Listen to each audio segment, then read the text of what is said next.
Hello tout le monde, j'espère que vous allez bien. On se retrouve aujourd'hui pour une nouvelle vidéo Plan With Me Bullet Journal du mois de février 2022. Et aujourd'hui, je ne suis pas peu fière de de monter cette vidéo parce que... filmer et de monter et de dessiner d'ailleurs, cette vidéo parce que pour une fois n'est pas coutume, je suis à l'heure. Oui! Et pour fêter ça, je voulais partager avec vous mon nouveau projet. J'ai ouvert un site e-commerce que je suis en train de vous montrer tout de suite, sur lequel vous pourrez retrouver tous mes stickers, mon univers, mes dernières vidéos.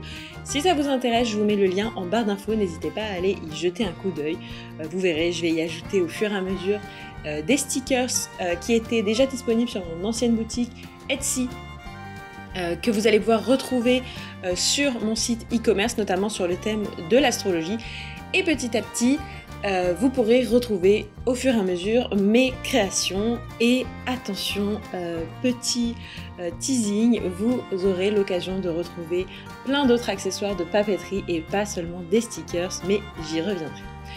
On passe donc tout de suite à mon Plan With Me du mois de février. Et ce mois-ci, je suis partie sur un thème assez classique pour un mois de février, je dois dire, mais comment dire, c'est pas parce que c'est classique que ce n'est pas bien.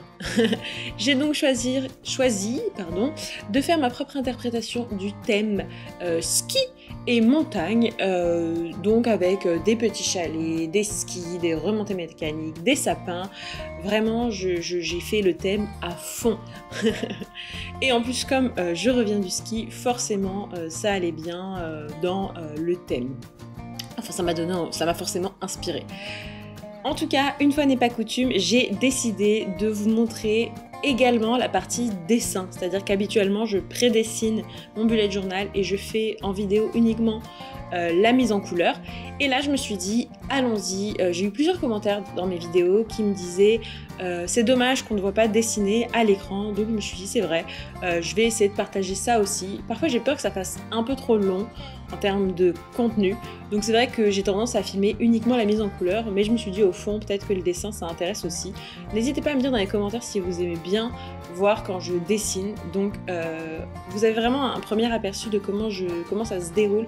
En général, je prends des inspirations globalement sur Internet, Pinterest principalement, et je vais ensuite venir faire une première trame de mon bullet journal, c'est-à-dire que je sais globalement ce que je vais dessiner. Par exemple, je savais à l'endroit de la maison que j'allais faire une petite maison, enfin du chalet, mais je viens ensuite redessiner en détail. Donc c'est ce que je fais jusqu'à présent. Et ensuite, je viens repasser au feutre fin noir Staedtler, toujours le même, en pointe ici 0,2 je crois. Mais voilà, globalement, quand je veux faire du très fin, je pars plutôt sur du 0,2. 0,3 même parfois. Je trouve que le 0,1 est quand même vraiment très fin. Quant au 0,05, celui-là je l'utilise vraiment presque jamais. Donc ouais, j'aime bien le 0,2 en général pour faire toute la partie noir et blanc, enfin repasser en fait tous mes contours faits au crayon de papier. Et lorsque je veux mettre quelque chose plus en avant, quelque chose plus foncé, voilà, je vais utiliser peut-être souvent du 0,5 voire du 0,8, mais je le trouve un petit peu épais quand même. Et ensuite je viens colorier avec mes feutres Tombow. En termes de détails, notamment la neige, donc ouais, tout ce qui est neige en blanc, je l'ai fait au feutre Posca blanc. Et donc là je viens faire mon calendrier. J'ai essayé plein de méthodes pour le calendrier, de mettre les chiffres en colonne, de mettre le calendrier que sur une page, et finalement je reviens toujours au calendrier ultra basique sur une double page.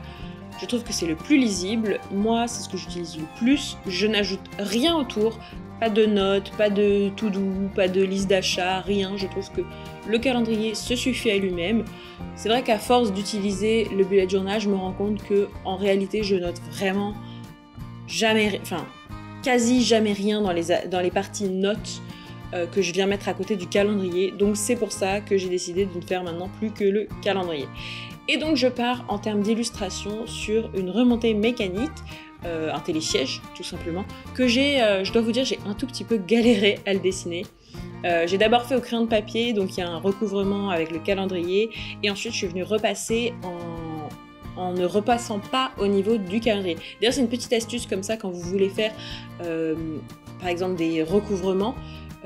d'abord dessiner, c'est pas grave, et ensuite quand vous repassez, c'est là que vous ne recouvrez pas, mais parce que si vous essayez directement de sauter, on va dire, la partie qui est sur le calendrier, je sais pas si je m'exprime très clairement, mais ça risque vraiment d'être compliqué. Bref, on passe à la mise en couleur. Je suis partie donc sur des couleurs très bleu, vert, parce que c'est, je trouve, des couleurs qui ressortent vraiment quand on est à la montagne. Et je suis venue faire, en termes de profondeur, vous voyez, la première chaîne de montagne en bleu foncé, ensuite plus bleu clair, et derrière pour le ciel un peu de verdâtre. Et juste pour que ma page soit entièrement colorée, je suis partie sur du jaune très clair pour l'ensemble de ma page. Ensuite, pour ce qui est des petits accessoires, que ce soit l'écharpe, le bonnet ou même le snowboard ou la paire de skis sur la page de garde, je suis restée dans une thématique plus rouge, jaune, orange. Je voulais quelque chose de chaud parce que je me suis dit que déjà le bleu, le vert, le blanc, c'était quand même assez froid, des teintes froides, des dessins froids, donc je me suis dit on va venir ajouter un peu de couleur et de chaleur. C'est pour ça que je suis partie sur ces couleurs-là. Par contre, pour pas que ça fasse trop bariolé, je me suis quand même contentée de ces trois couleurs-là. Je n'ai rien ajouté d'autre. Vous verrez donc tout au long de cette vidéo que ma palette de couleurs, c'est vraiment bleu clair, vert d'eau, bleu foncé, rouge, jaune, orange. Point. Au niveau des Tombow, j'ai utilisé donc les Tombow. Vous aurez les références en barre d'infos si ça vous intéresse. Et également, ils sont disponibles sur mon compte Instagram, @lily_bujo. Je vous mettrai également, vous avez tout en Instagram, en barre d'infos, au niveau des liens vers ma boutique, mon compte Instagram, etc. Et donc sur Instagram, je vous mets toutes les références que j'utilise, du matériel que j'utilise. Vous les retrouvez en fait sur les posts, puisque je fais un post à chaque fois que je publie une photo de mon bullet journal. Et sur ce post, vous retrouvez les références du matériel que j'utilise. C'est compliqué à expliquer tout ça, hein. J'ai du mal aujourd'hui. Bref, donc à nouveau au niveau de la palette de couleurs sur ce mood tracker, je reste vraiment sur la même chose comme vous l'avez vu. Et je passe tout de suite à l'habit tracker. Et pour une fois, vraiment là, pour le coup, j'ai pas de préférence entre le modèle calendrier que je fais parfois et le modèle tableau.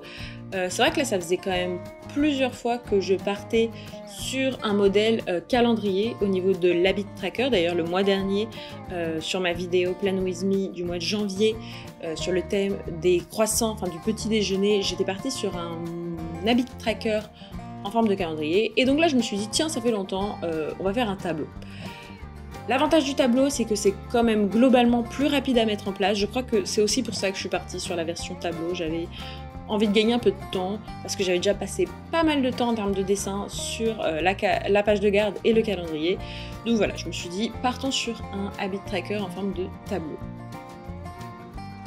À nouveau, je reste sur ma palette de couleurs rouge, orange et jaune pour les skis.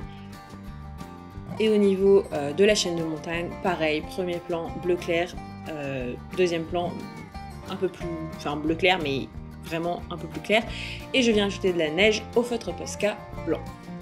Ensuite, pour cette double page idée pro et perso, je pars sur un masque de ski dans lequel je vais venir dessiner une chaîne de montagne, vous savez, comme si c'était un reflet. Une chaîne de montagne et des sapins. Et pour garder toujours ma palette de couleurs, je fais un masque rouge et jaune. Je structure ensuite un peu ma page parce que pour le coup je trouvais que ça faisait un peu vide, donc je viens ajouter des contours noirs et quelques lignes au feutre vert d'eau. Et la semaine dernière, quelqu'un m'a demandé dans les commentaires, d'ailleurs je vous remercie vraiment, j'adore quand vous commentez et vous me proposez vos nouvelles idées, c'est toujours hyper enrichissant pour moi. Enfin bref, quelqu'un m'a demandé comment j'intégrais en général mes thèmes au weekly. Donc je m'exécute et voilà, je vous fais une proposition de weekly. En vrai, en général, moi, j'intègre ça de manière très simple, comme vous l'avez vu. Un petit dessin qui rappelle mon thème, et ensuite juste les jours de la semaine, et c'est tout. Je vous avoue que je passe déjà beaucoup de temps sur la mise en page de mon mois, que vous pouvez voir juste maintenant finalisé. J'espère que ça vous plaît, en tout cas moi, je suis assez contente du résultat. Mais du coup, c'est vrai qu'en général, sur les weekly spreads, je passe quand même moins de temps. Voilà, j'espère que ça vous aura plu. Comme d'habitude, si c'est le cas, n'hésitez pas à liker, à commenter à vous abonner et moi je vous dis à très bientôt pour une nouvelle vidéo. Bye bye.